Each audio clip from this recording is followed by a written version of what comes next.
I have to. Hello, Okay. hello.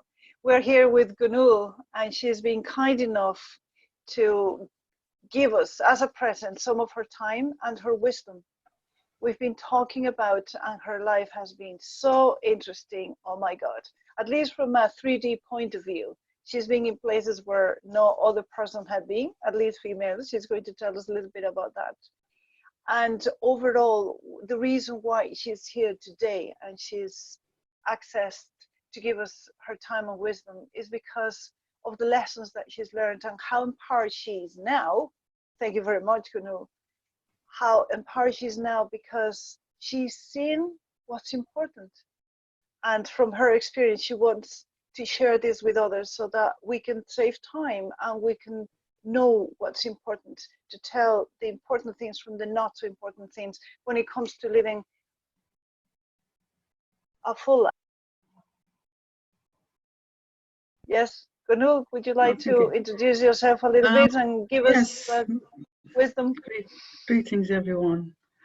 I started out growing up in a patriarchal family of Cypriots, Turkish Cypriots, and I was the only daughter with four siblings, male siblings, and I learned at a very young age, to be strong and to have courage. I could have allowed myself to be beaten up and just not studied, just got married, had children, and just stayed at home and did nothing. But I didn't see my future like that. So from a very young age, I went for it, and I qualified as a barrister in England. And then I went on to become a judge in Cyprus, and I became the first female judge in Cyprus. My ego had developed quite a bit by that time because I had to fight for everything as a woman. I had to be strong. I had to prove that I was able to do things. And this continued, and I spent 31 years in this profession. Wow. I'm a very emotionally sensitive person, so I think that's why I felt the pressure so much from patriarchal influence on me, and I obeyed my parents. Would it be fair to say that you were living from a place of resistance and force rather than power? Yes, I mean, I was resisting. I was relying on my ego, and I think I don't know why I chose that profession. I think it was just to prove that I could do it, because I believed in justice, and I felt the word injustice was not in my dictionary, and I wouldn't allow injustice into my life. So I became a judge where, in all humility, I think I became was a good, balanced, and fair judge, and that's what I left my legacy. That's how I left my legacy to my children and my community in Cyprus. I left just before I got to the top because all along, even though I was at the top, the very top almost, just 3 or 4 years away from the very top, I left it because I decided I didn't want to judge anymore, either myself or others. I had a good life, but there was always something not right. I always sensed there was a light. I used to see darkness with a little light. And I said, what is that light? And my whole life, in between my ego and my true self was able to come out, I said, there's something more in life than just material things. And so I started. That you were living, sorry, let me just interrupt you for a second. Do you think you were living like a man? Do you think you were coming? To do both. I was a man. I tried to be an example for women in my profession because I was the first, and I was the first in the Supreme Court as well. I had to be an example to other women, and I had to, in a patriarchal society that was found there, I had to show the men in the profession that women can do it. And I had to, I restricted myself quite a lot in my social life, my personal relationships, what I did, where I went, what I wore, what I ate, who I was seen with, what I was doing. I did a lot of charity work. I did that. Even the way I dressed, because I was a public figure. And it was all restricting. And I had to show that women can do this job. So I stuck to certain principles, justice, and with my perhaps British training with law, I brought, and it is a British common law system in the judiciary there. But that's not important because that's my past. I don't really want to go into that detail. But this Fair enough. This is where Fair I enough. came from. This is where I was. Fair I have enough. 2 sons and some grandchildren. I left everything and I went to France to work. I was work there for 3 years and I decided to stay there. Looking for something in your heart? Yes. Looking for coherence? Looking for what? I was looking for something, you know. I was on my own for the first time in my life. In 2010, I went there. I mean, 2011, April. And I was alone for the first time in my life because I'd never left home. I left my parents' home and went immediately into my husband's home. I got married. We were actually introduced like the, you know, with go-betweens. But we liked one another, obviously, we consented to it. But how well can you know somebody if you know them for only 3 or 6 months? That's how I met my husband. He was the first man I knew. And then I didn't know relationships because I wasn't allowed to have relationships outside of my marriage up to that point. Yeah. I went to France first time on my own. And I heard the sound of silence. I heard the sound of silence. Wow. I had serious operation there on my hip. And I had I had help, you know. I was graced and blessed with help in a while, but most of the time I was on my own. I was with crutches and in pain for a number of years. I had to have an operation on my left hip.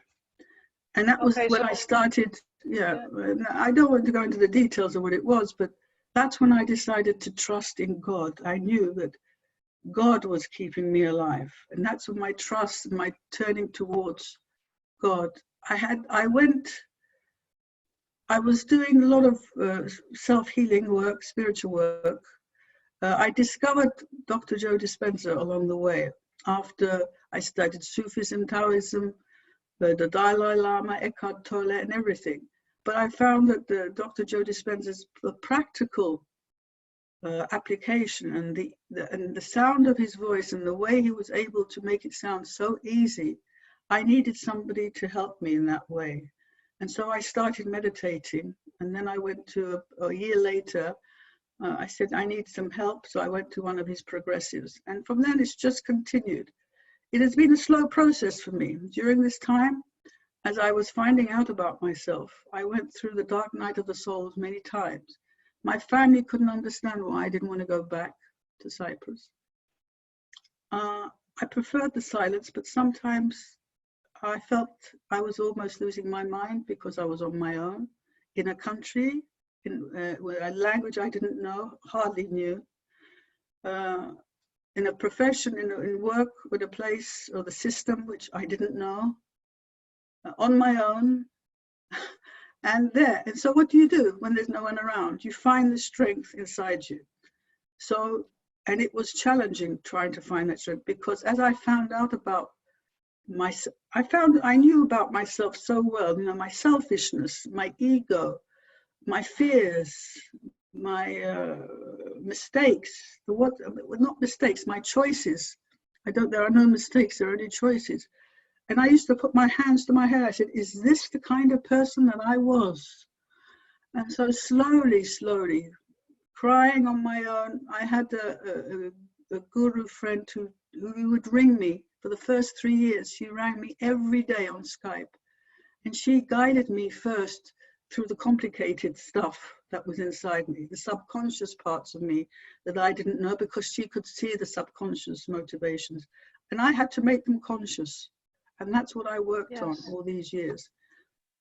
I don't want to go into too much detail because I know there's not much time, but to where I am today I am 180 degrees different. Friends who've seen me in Cyprus say, they said, you think with your heart. I know that I always had a loving heart because I knew, because I used it. I was a giver. I was a spoiler. I just loved. I was so overwhelmed with love. I just didn't know how to use it. And my ego was using it in a way. And I would spoil people. I didn't know how to direct the love inside me. And I'm empathic as well. And my sensitivity led me down some paths which I would be better not to have gone down. But I'm now at the stage where I know where I am and what's left to heal in me. And this has come about. I know I really want to help other women. I never thought of myself as a woman though, but obviously I should have, because that's how I was brought up, as a woman.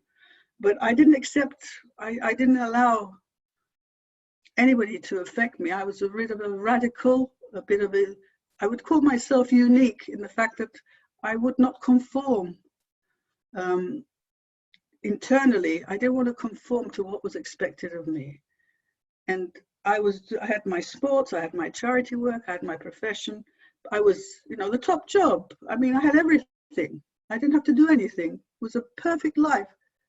And I said, if I don't step out of my comfort zone, I'm not going to get anywhere. I'm not going to be able to find myself if I don't leave this work. The universe will not give me anything if I don't take the steps to do it. That is why one of the reasons why I left. In time, I realized that my personal relationships weren't what they appeared to be, because I could see behind the superficiality, the facade, the game of life in this 3D reality. I saw it. I didn't want to believe it at first, but as long as I resisted, the universe would show me examples, and that would hurt. My heart was broken into bits many, many times.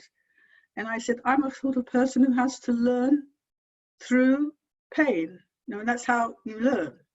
But I was resisting still. And so it got worse.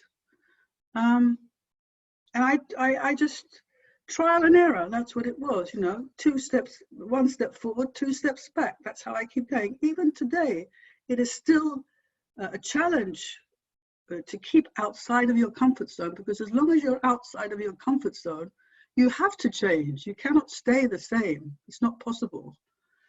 And so... How worthy is it, Gönül, to step outside the comfort zone? How worthy is it to step outside of the comfort zone? It is. You have to have courage. You have to really believe that what you are doing is right for you as an individual, not for others. You're not there. We're not here in this world to make others happy. That includes my ex-husband and my children and my family. We're not there to make them happy. We're there to be true to ourselves. Who are we? We think we love our children. Yes, we do. In the 3D world, we do. But in the spiritual world, we are all the same. We're all energy. All of us, each of us, have a right to follow our path in life, not to be subservient to others, not to conform to what others expect of us. And that was the most challenging of the lot, to draw the distinction between, am I doing this to be true to myself, or is it selfish reasons? Self-care, self-love, self-belief, all these, you must not be confused with selfishness, because when you're setting out to do something, even speak to somebody, even in a relationship, you ask yourself, what is my intention? Is it pure? Is it unconditional? If it's not, if you have a motive behind what you're doing, then that's become selfishness, because the universe... when you have an agenda. Yeah, you have an agenda. You can't have an agenda. And that was all the stumbling blocks. Well, I'm still going through them, but I know I can see them now, because now I have become an observer of my life. I had a very strong analytical mind because of my profession. I continued for 31 years. Well, 31 years, it shapes you into what you are. And I said, well, I want to find out who Gönül is. Who is she? What is she doing here? Because I love being of service to my people. I love being of service. there must be something else that I'm supposed to be doing. And I was at the top, and I said, that's the material world. There's something else. And thinking that there's something else which will make me happy, because I wasn't happy. Obviously, there were good times and bad times, but there was something missing in my life which I was not fulfilled.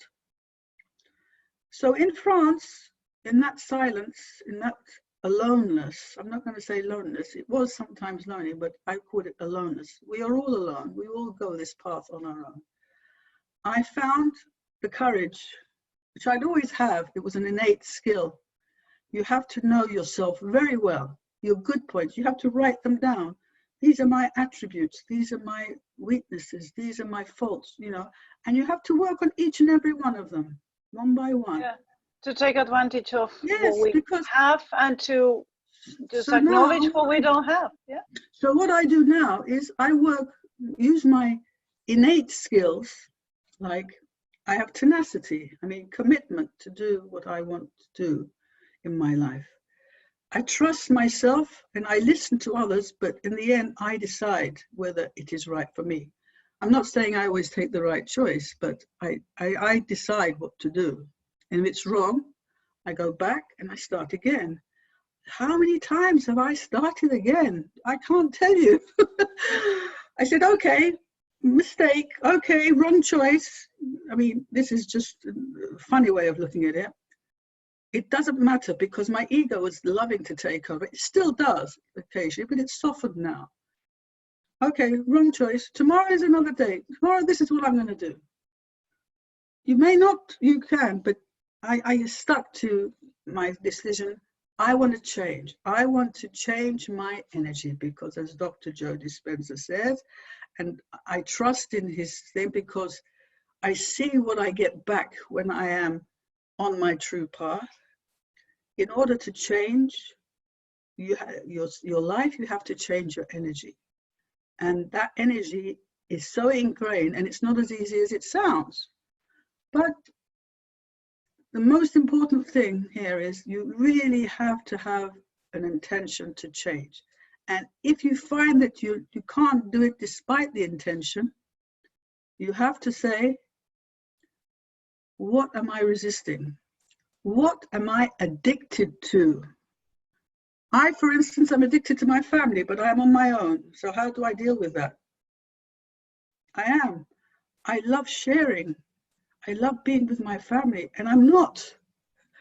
So I say, okay, this is where I am now, because my family still see me as the old Gönül. I said, if I had really changed to where I'm supposed to be, they would change as well. But I'm the one that has to do the change. They don't have to change.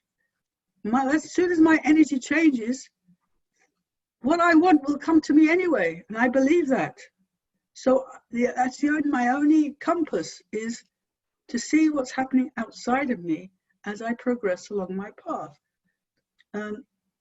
You absolutely have to believe in yourself. Never rely on anybody else, because we all do this on our own. And now I do voluntary work on Coheal International. I joined after I attended an advanced workshop of Dr. Joe.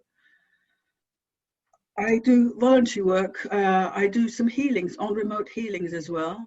I also do meditations, and one day does not pass without me meditating. One meditation a day is not enough for me. I have to do more because sometimes I just feel like I know what my energy is like, because I know myself so well now.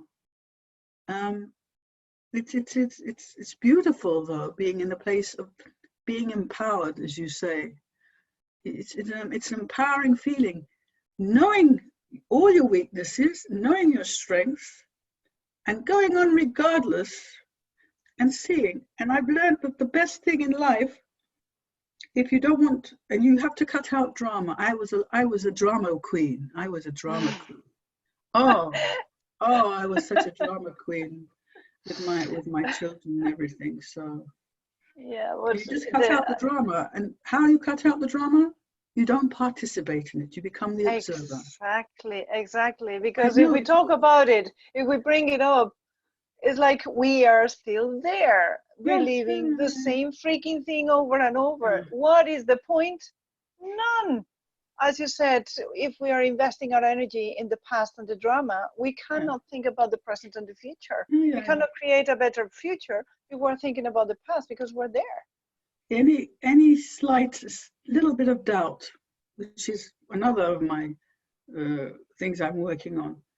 Complete trust in the universal process of the spiritual path. Complete trust. Any little bit of doubt that your future is better than your present and your past. And it doesn't happen because because of that little piece of doubt, you will create the same in your future. Same. This is this is what I work on, because it is difficult. It is not, I'm not saying the word difficult is not in my language. It is challenging. You leave out all the negative words in your life. Take them all out. Like difficult, problems, work. Leave out all these. You just got to leave them all out. You're going to say everything. Like, as we all know, I don't know how many of these people who will be listening to this do the work. But you leave out of your vocabulary all the negativeness, all the things, and you just see yourself as if your future is already done. I'm not a visualizer or I don't see things, but I'm quite intuitive, and I sense a lot. And because of the love now is so overwhelming, my eyes fill with tears when I see someone, a little child, or anybody, when I'm healing. My eyes just fill with tears because the love is so strong, and all I want to do is to give it. I said, if I am part of the universe, it's infinite. I can give as much as I have. We're all the same. I mean, we give it to one another. When I give to somebody, you receive. To give is to receive. To receive is to give. We know all the phrases, but I've actually seen it working in my life, because I really feel at peace, and everyday 3D luxuries don't really mean that much to me anymore. As much as I like luxury in my 3D world, they don't mean anything. I try not to watch the news. Every time I see something on the news, I see that wars, politics, and you know what it's all like. I just stop. Anyway, if there's anything, commitment is very important. Wow. So much wisdom here. So much wisdom. Oh my God. I've been taking notes. Maybe you saw that I was looking down. Yes, I know. I mean, if there's anything which, this is just a very brief outline. I mean, I try to be brief, but I know that I have spoken a lot again, but how do you explain a change of life at my age? How do you explain it? I think that's so encouraging for everybody out there. I mean, you're talking about your age. You're in your 60s. We can say that. Yes, in the 60s. And what I see here, Gönül, and you can say whether this is what you said or it was my interpretation, is that you faced many challenges, and they were professional, personal, with relationships. It was health issues as well. It was your culture, and it was your family. And myself as well. And myself. And yourself as well. I was a very selfish person. I was very selfish. Yeah, but everything, what I have in mind is how can others relate to this? Challenges can be in any area, and you tick many boxes, many boxes. Yeah, many boxes. You look inside, and you said once you had reached all these 3D stuff, like a good position, and you were on top of the world, if we compare with what success out there, having money, having a position, being known, being a celebrity, whatever that is, be the first judge woman in Cyprus, whatever it is, for each person's success is going to be different. And then you looked around and you realize this is not that fulfilling, and decided, even though you love family, you decided to be on your own, just to look inside, and you needed years, and you allowed yourself to take that time off, to have all those years to look inside. It was not a one-day thing, and it didn't happen like this, but you took it. Not for me. Some people are not blessed like that. But your ego has been present all over. Big capital letters. Analytical mind. But that's okay. You love yourself with your ego and everything. God bless your ego. You have your ego fine. Yes, now I use it to my benefit. Yeah, something that I wrote here is that you asked for help. Big ego or no ego, being high up or not, whatever it was, you asked for help. You looked inside and you asked for help. That was very courageous, I think, from my point of view. One thing I have to say there, and you also realize, yes, go ahead. One thing I have to say there, that I was not a person who could ask for help. I never asked for help. I did it all myself, always. And I knew that I needed to ask for help. That's why I'm saying it was very courageous, because I knew that normally you would just go through the wall and get it there. Oh, yes. That's what I sensed. And something very empowering is that you said, I had the power. I knew I had the power. And that I knew. We can all look inside and know we all have the power. The power is, you call it God, it could be the universe, it could be the force, the source, whatever you want to call it. But that's what gives us the power. It's not just us, this collection of cells.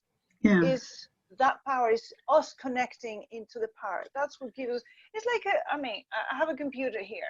If the computer is not connected to the power, literally, it's worthless. Yes. It's useless. It's Yes. useless. If you use it with small batteries that went through the bunny, it wouldn't work as well as if it's full into the power. Yeah. We can do that, can't we? Well, the most important thing that people have to think of, though, is we all have fears. My fears, I'm not saying that my fears are finished, because I know I have some still. But the whole point is, ask yourself, when you say, what is this fear based on? Then you say, and you find something, and then say, so what? Is it true? So what? So when my ego suddenly says, it comes, least expected, my subconscious motivations, if there's anything left subconscious, it suddenly comes up. And I look and I say, where did that come from? Where did that thought come from? And then, because I notice it now much, much more clearly, and now I can control my thoughts. I let them go by like clouds in the sky. Oh, here it comes. Here comes that thought. Oops. Okay, you can go now. Okay. You don't take it seriously, because they're thoughts. They're all memories. They're all the past. They're all the conditioning. My conditioning is what, affected me. And you have to say, so what? Oh, what? This could happen, that could happen. It hasn't happened. And you say, even if it does happen, so what? Yeah, and every day we can discover something. But you have to deal with them. You can't push them under the rug and say they don't exist, because they'll come up. You cannot hide anything from yourself. You can hide it. You can fool yourself into thinking that, oh, you're doing good, you're on the path. But if the circumstances show you that you're not in your life, because if whatever energy you have inside you, you attract that to you. So whenever I used to see someone shouting at me, or I was arguing, or someone was arguing with me, and say, rather than blame, I was a blamer. Oh, you should have seen the way I blamed everybody. You did this to me, you did that to me, my father, my parents, even until recently, until I learned that everybody has their own story inside them. Yeah. Whatever you have in your life, is your energy. As soon as you clean that out, heal that energy, whatever that pain is and suffering that you're going through is, you will see all the beautiful. If you see peace coming to you, if you see laughter coming to you, if you see love coming to you, if you see gifts coming to you, if you see everything you always wanted, like you're traveling or doing things, you will know that's because it's working. It doesn't suddenly appear. Of course, some things are unexpected, but it may come to you when you least expect it, which it does. The small things. And I look up and I say immediately, God, I just want to say this, I don't know what you're going to do with this recording, because it could have gone over time, but I met an 84-year-old woman at the Advanced Workshop in Dubai. I became friends with her. And I said to her, why are you doing this work at this age? And she says, I want to live before I die. Wow. That was such an inspiration. And today, in fact, just today, she wanted again to co-heal, and she wanted healing, and she wanted to be a healer. And she doesn't know how to use things. So she had someone come to her house today to show her how to get on to Coheal, to join Facebook. She doesn't even know how to use it, but she wants to go on. She wants to do it. She wants to live a better life at the age of 84. And I said, you are my inspiration. You are my inspiration. I'm going to go and see her. She lives in North Wales.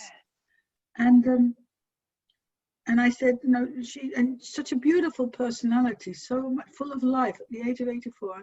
And she just wants to come on. And tomorrow, hopefully, she'll be able to join in the meditations and the healings. Wow. And she wants to heal people. Fantastic. Now, with that, and as an example, how could we not do the work? We don't have the right. And you touched a point there. You mentioned it before. As a mother, you said that you were overflowing love onto your kids because you wanted to give them everything. Yeah.